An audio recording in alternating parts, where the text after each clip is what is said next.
And welcome to a Bleacher Report Live Skype session. I'm Haris Kruskic here with Demetrious Johnson of One Championship, the flyweight Grand Prix champion, Demetrious Johnson. DJ, how are you?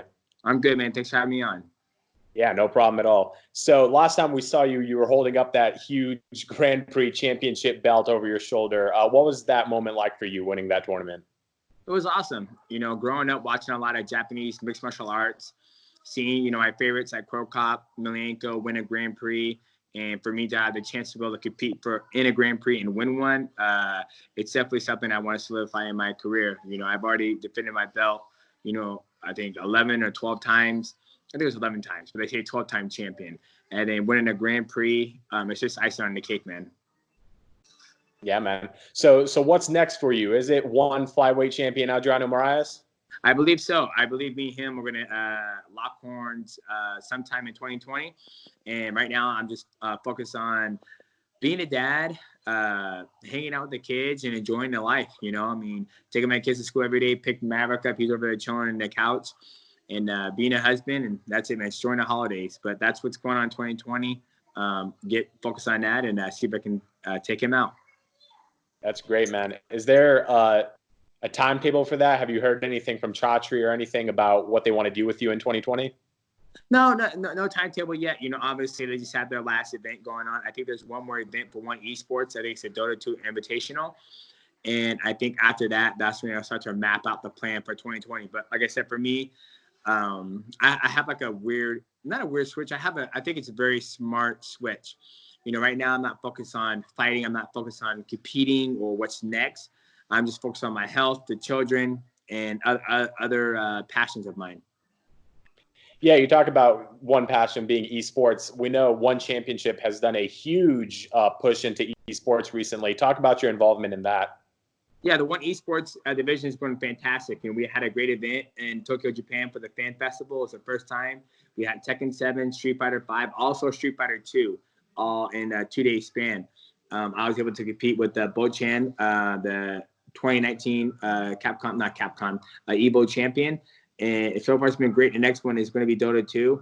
And as times go on in the future, we will continue to add more games. It's just finding the right spot and right audience for those games, because a lot of games aren't allowed in certain countries over in Asia. Interesting.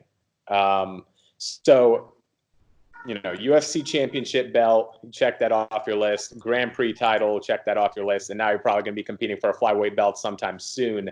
I know you're a modest guy, but have you ever sat down and thought about, like, where do I stand among the all-time greats? No, I don't, to be honest with you. Just because everybody's ideas of all-time greats or the GOAT and all that stuff always changes, right? Like, sometimes I sit down, like, for example, today I was swimming in the pool doing a workout, and everybody keeps calling me to go. Call me to go, call me to go. And I'm like, why? Like, why? Why do you guys call me to go? You know what I mean? And then I sit back and I'm like, okay, is it how long I've been doing this for? Is it how many consecutive title defenses I've done in my past? Is it how I've approached every single fight? When I fought a Brazilian Jiu-Jitsu black belt, I ended up submitting him. When I fought a karate style guy, I ended up beating him, submitting him. Like, why is it, if I was to ask someone out the street, like, why would you call me to go? Is it me taking no damage when I compete? Like, what is it? What solidifies somebody being a GOAT? You know what I mean? So for me, I was swimming and I'm like, I don't know why I do it. For me, I see myself as a hard worker. Like, I go in the gym all the time and I train and I get beat. I get beat all the time. My buddy Bibiano Fernandez, there's days where he just gives me L's left and right, L. And I'm like, good Lord, man. And he goes, it's okay, brother. He goes, I've been doing jiu-jitsu for so many years. I was like, yeah, I know, Bibiano. I know. And there's some times where I just have his number where I'm, giving him troubles and all that stuff. He goes, how you do that? And I was like, I'm just on today. Like, I'm ready to compete. So, that's just me rambling on. So I don't really sit there and think about, all the time, why people call me the GOAT. But today, just so happened, I was seeing him, I was like, why do they call me that? So, putting you on the spot, what's your Mount Rushmore of MMA? I don't have one anymore. There's no Mount Rushmore in Demetrious Johnson's mixed martial arts anymore because, like I just said, how can I put on there, right? Like, like there's too many. There's not enough room for me to put a lot of people up there. So there's no Mount Rushmore in my book anymore. Fair enough. Fair enough. Well, last question for you, DJ. What one athletes have you been following over the past year that have really impressed you that some fans stateside might not be as familiar with? I mean, obviously, Rod Tank, he's absolutely amazing. John Haggerty, a lot of Muay Thai guys, a lot of Muay Thai in kickboxing. I just enjoy watching kickboxing, Muay Thai a lot more than mixed martial arts because I love striking, and it's something I didn't grow up seeing a lot of.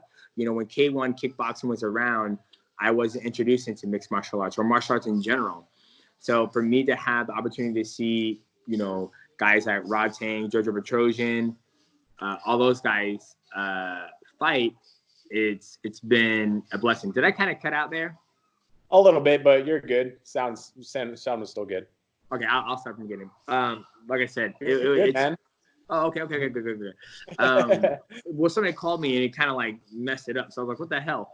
But I got you.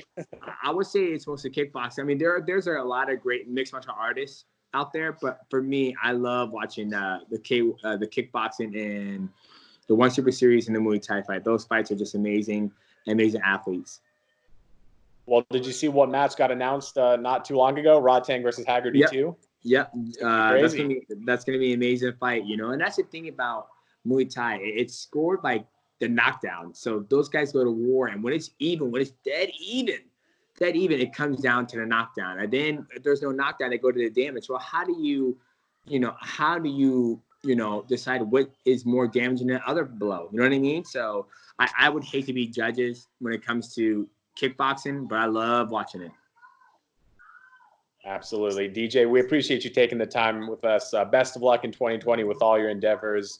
Happy holidays again, and hopefully we hear from you again sometime soon.